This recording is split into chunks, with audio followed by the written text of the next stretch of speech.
नाज़रीन अस्सलाम वालेकुम, मैं हूं इमरान वसीम।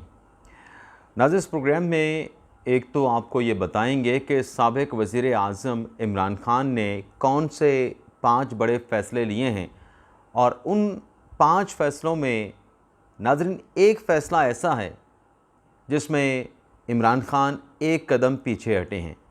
तो वो कौन सा फ़ैसला है और इमरान ख़ान को वो फ़ैसला करते हुए एक कदम क्यों पीछे हटना पड़ा, और इस एक फ़ैसले के अलावा बाकी के 4 फ़ैसले जो इमरान ख़ान ने किए वो क्या हैं, उनकी डिटेल भी आप नाज़रीन के साथ हम शेयर करेंगे। इसके अलावा दीगर ख़बरें भी हैं। आदिल राजा के हवाले से एक बड़ी अहम ख़बर है, उन्हें एक मरतबा फिर संगीन इल्ज़ामात का सामना है। चीफ जस्टिस काजी फ़ैसल साहब के हवाले से भी एक अहम ख़बर है, वकील की बरतरफ़ी की ख़बर है, बल्कि वकील रहनुमा की बरतरफ़ी की ख़बर है।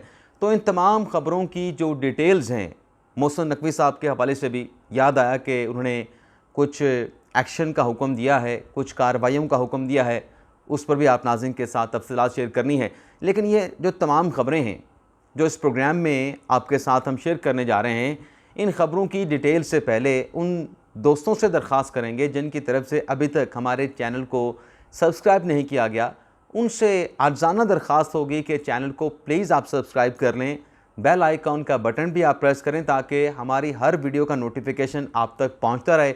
और अगर आपको हमारा प्रोग्राम पसंद आता है तो हमारे इस वीडियो को अपने दोस्तों के साथ, अपनी कम्युनिटी के साथ शेयर भी करें। तो पहली ख़बर से गुफ्तगू का प्रोग्राम का आगाज़ करते हैं।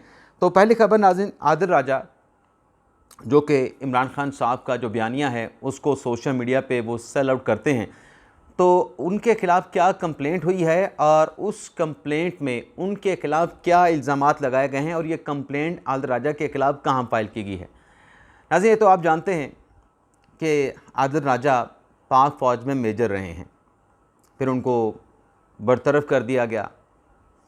अब हुआ यह है कि जब जो रिटायर्ड फ़ौजियों की तंजीम है, एक्स सर्विसमैन, उसका वो हिस्सा थे।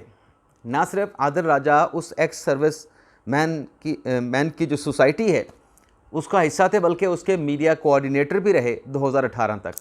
उसके बाद वो पाकिस्तान से बाहर चले गए। अब हुआ ये है कि एक्स सर्विसमैन सोसाइटी की तरफ से एक शिकायत की गई है पाकिस्तान टेली कम्युनिकेशन अथॉरिटी को, जिसमें ये कहा गया है कि आदिल राजा उनकी सोसाइटी का पार्ट थे, लेकिन वो सोशल मीडिया के अकाउंट्स को चलाते थे, मीडिया कोऑर्डिनेटर थे। लेकिन जब वो पाकिस्तान से फ़रार हुए, वो तमाम जो सोशल मीडिया अकाउंट्स थे एक्स सर्विसमैन सोसाइटी के, उसके पासवर्ड भी अपने साथ ले गए। अब वो उन अकाउंट्स का गलत इस्तेमाल कर रहे हैं, सोशल मीडिया पे झूठा प्रोपेगेंडा कर रहे हैं, झूठ को प्रमोट कर रहे हैं, और जो मुल्क दुश्मन का एजेंडा है उसको भी फ़रोग दे रहे हैं। तो एक्स सर्विसमैन सोसाइटी ने पीटीए से कहा है कि हमारा इससे कोई ताल्लुक़ नहीं, जो बयानात, जो एजेंडा, जो बयानियाँ सेल करते हैं सोशल मीडिया पे आदिल राजा, इससे हमारा कोई ताल्लुक़ नहीं, कोई लेना देना नहीं। तो उनके जो अकाउंट्स हैं उनको बंद किया जाए।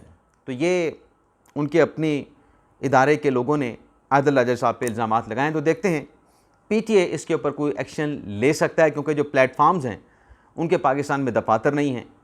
और जब कभी भी किसी अदालत में इसी नोयत के मामले पे बुलाया गया पीटीए को, तो हर अदालती फ़ोरम पे पीटीए ने अपनी बेबसी का इजहार किया है। तो कंप्लेंट उनके ख़िलाफ़ जो है वो दायर कर दी गई है। इसके अलावा मोहसिन नकवी साहब ने किसके ख़िलाफ़ किस किस्म की कार्रवाई या किस किस्म का एक्शन लेने का फ़ैसला किया है।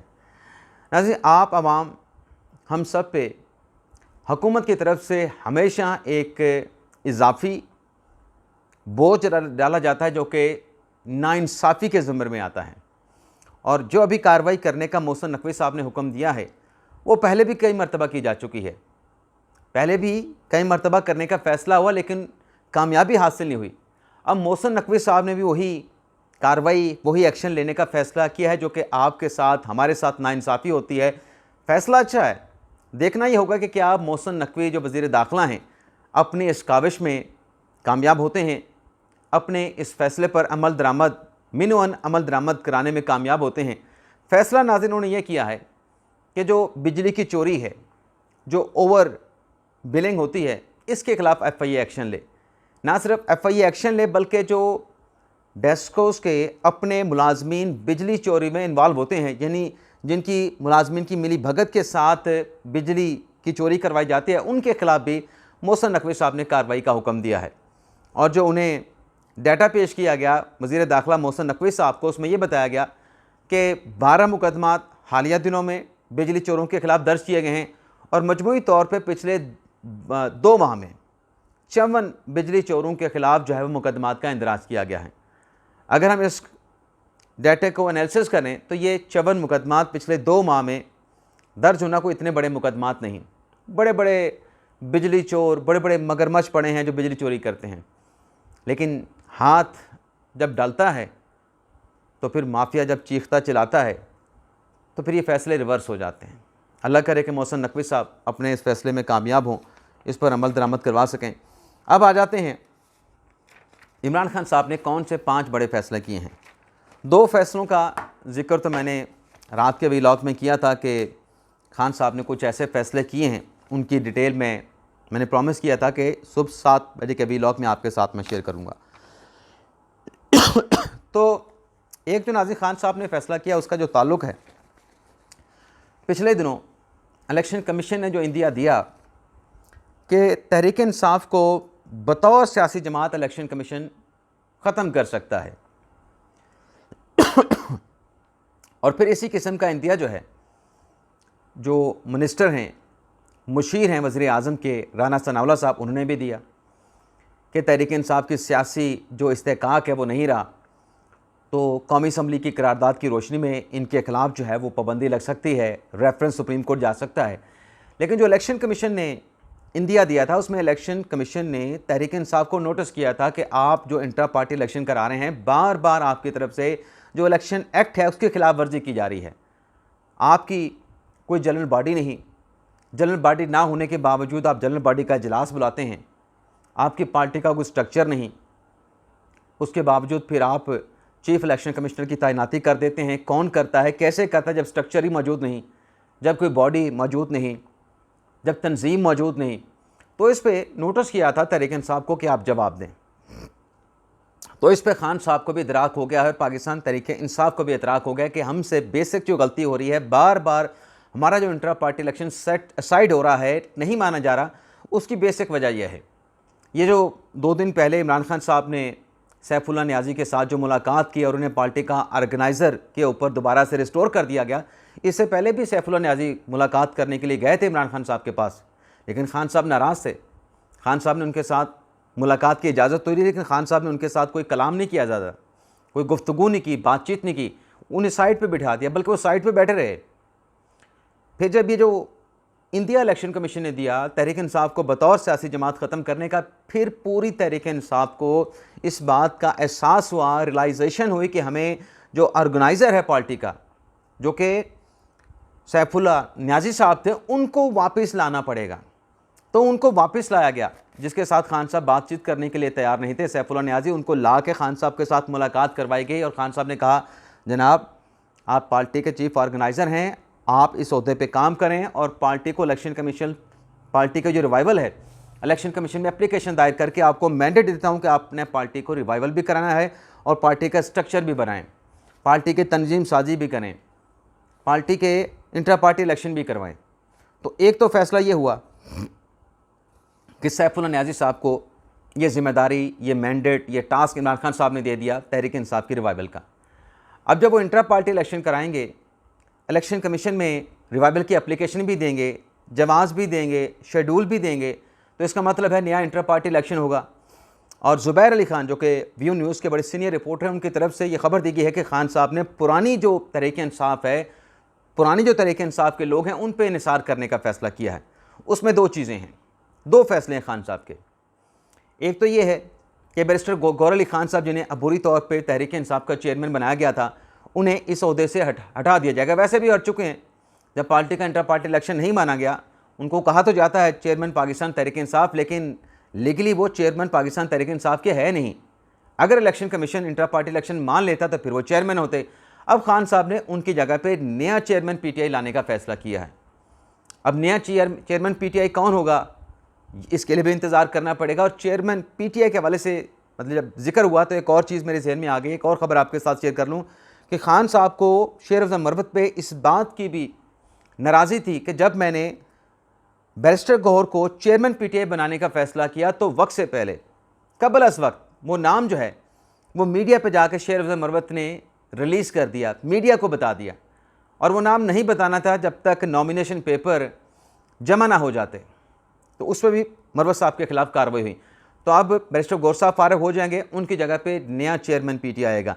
लेकिन यहाँ पे जो तीसरा खान साहब का फैसला है नाज़रीन, बल्कि दूसरे फैसले के अंदर ये फैसला है, आप झैली फैसला कह सकते हैं दूसरे का, वो ये है कि सदर आरिफ अलवी साहब को क्या जिम्मेदारी दी गई। ये भी मैंने आपको बताया था कि मैं सुबह आपके साथ ही डिटेल शेयर करूँगा। जो पूरा एक कोहराम मचाया गया सोशल मीडिया पे, और मीडिया पे भी बैठ के कुछ लोगों ने दावे किए कि उन्हें एस्टेब्लिशमेंट के साथ मामलात की दुरुस्तगी का टास्क दिया गया है। ऐसा नहीं, मैंने रात को बताया कि ऐसा नहीं है। आरिफ अलवी साहब को जिम्मेदारी खान साहब ने यह सौंपी है कि आप पार्टी की तंजीम साजी करेंगे। वो तंजीम साजी नहीं जिस पे तलाल चौधरी को जो है वो टारगेट किया जाता है। ये तंजीम साजी जो कि माजी में 1996 में जब तहरीक इंसाफ इमरान खान ने बनाई थी, तब भी ये तंजीम साजी की ज़िम्मेदारी जो है वो सौंपी गई थी इमरान खान की तरफ से आरिफ अलवी साहब को। वो बानी हैं, बानी रहनुमाओं में उनका शुमार होता है। तो उनको कहा गया है कि आप पार्टी की मुल्क भर में तंजीम साजी करेंगे। किस सतह तक? यूनियन काउंसिल की सतह तक, चाहे शहर है, चाहे गांव है, चाहे कोई और टाउन है, तमाम जिम्मेदारी उनको सौंप दी गई है। और वो माजी में आपको बताता चलूँ कि जो आरिफ अलवी साहब हैं पाकिस्तान तहरीक इंसाफ के सेक्रेटरी जनरल भी रह चुके हैं, लेकिन ये जो जिम्मेदारी इमरान खान साहब ने उनको दी है, ये जिम्मेदारी पूरी करते हुए वो कोई ओहदा पार्टी का नहीं लेंगे। वो सिर्फ पार्टी को फोकस करेंगे, उसकी रूट्स को नीचे तक लेके जाएंगे। दोबारा से उसका स्ट्रक्चर रिवाइव करने में सैफुल्लाह न्याजी और सदर अलवी साहब जो हैं मिल के काम करेंगे। दरअसल ये खान साहब ने फैसला किया है। इसके अलावा नाज़रीन, खान साहब ने जो दूसरे 3 फैसले किए हैं, वो उन 3 फैसलों में से 2 फैसलों का ताल्लुक जो है वो 9 मई से है, और एक फैसले का ताल्लुक जो है वो 8 फरवरी 2024 के इंतखाबात से है। तीसरा फैसला खान साहब का ये है कि जो 9 मई की सीसीटीवी फुटेज की खान साहब बात करते हैं और जुडिशल इंक्वायरी कराने की बात करते हैं। वैसे मैं कल देख रहा था कि तहरीक इंसाफ का अपना बयानिया तो है कि 9 मई के वाक़े की जुडिशल इंक्वायरी करवाई जाए। कल बिलावल भुट्टो जरदारी ने इसी बात को, इसी मुतालबे को जो कि तहरीक इंसाफ करती है कि जुडिशल कमीशन बनाया जाए, जुडिशल इंक्वायरी करवाई जाए, उन्होंने भी कहा कि इस मामले की जुडिशल इंक्वायरी करवाई जाए 9 मई के वाक़े के, लेकिन इस मामले पे मट्टी नहीं डाली जाए। अब ये जो 9 मई का वाक़या है, इस पे खान साहब ने ये कहा है कि वो जो सीसीटीवी फुटेज है, तो जो तहरीक इंसाफ इल्ज़ाम लगाती है कि जो स्टेक होल्डर है, जो इस्टेब्लिशमेंट है, उसने सीसीटीवी फुटेज जो है वो गायब कर दी है। तो सुप्रीम कोर्ट में इमरान खान साहब ने पटिशन दायर करने का अपने पार्टी के लीगल माइंड्स को कहा है कि आप उस सीसीटीवी फुटेज की कि वो कहाँ पे है उसको रिकवर किया जाए, सामने लाया जाए। 9 मई में जो मिलिट्री अमलाक पे, तनसीबात पे हमले हुए, तो वो रिकवर करवाई जाए। एक तो ये पटिशन इमरान खान साहब ने सुप्रीम कोर्ट में चीफ जस्टिस काजी फायसा की सुप्रीम कोर्ट में दायर करने का कह दिया है, ग्रीन सिग्नल दे दिया है।